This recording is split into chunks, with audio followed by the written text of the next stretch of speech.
तुझ्यासारखी दुसऱ्याचं घर उद्ध्वस्त करून खोटा हक्क गाजवत ठाण मांडून बसलेली उपरी नाहीये मी. तोंड सांभाळून बोल श्रावणी.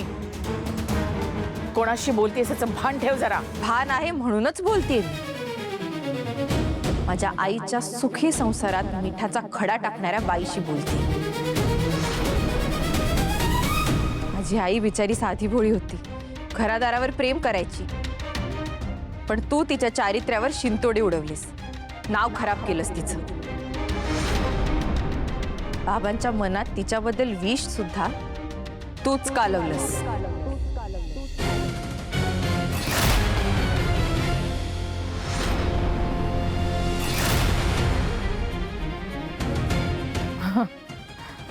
कुठल्या तरी गल्ली भोळ्यातल्या गोष्टी ऐकून तू काय बोलतेस? अशा कथांना काही आधार नसतो श्रावणी. कथा तर तू रचल्यास ना.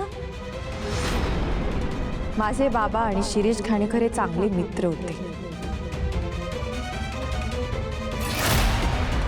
माझी आई आणि शिरीष घाणेकरांमध्ये फक्त भावा बहिणीचं नातं होतं, पण तू त्यांच्या नात्याला कलंक लावलास.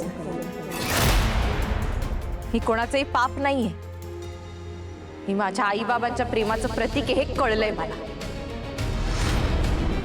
आणि हे सत्य आता मी लवकरच बाबांना सुद्धा पटवून दे.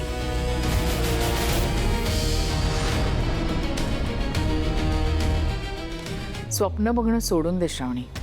ह्या घरातून मी तुला बाहेर काढल्याशिवाय राहणार नाही, लक्षात ठेव. उलट बोलतेस तू.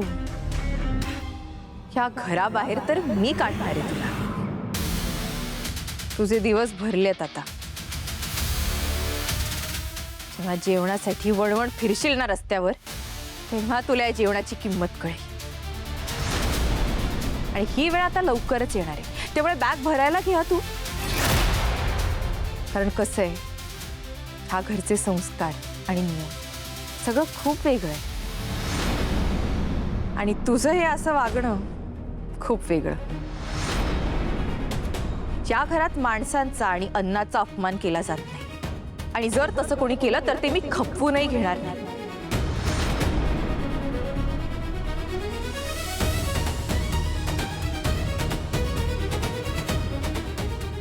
अन्न हे पूर्ण ब्रह्म असतं, त्याचा असा मान राखायचा असतो. जास्तच उडायला लागलेस ग श्रावणी. तुझे पंख छाटायला मला जराही वेळ लागणार नाही, लक्षात ठेव.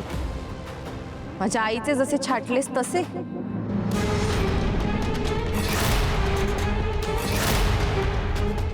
बिचारी माझी आई कमजोर पडली, पण मी तशी नाहीये. मी लेक आहे तिची, वाघीण आहे मी. माझ्या आईसोबत तू जे काही केलंस ना, माझ्या बालपणाचा जो खेळ मांडला होतास, त्या सगळ्या गोष्टींचा बदला घेणार आहे. तू पेरलेल्या काट्यांवर नाही तुला चालायला लावलं ना, तर नावाची श्रावणी नाही. बाकी जे व्हायचं ते होणारच.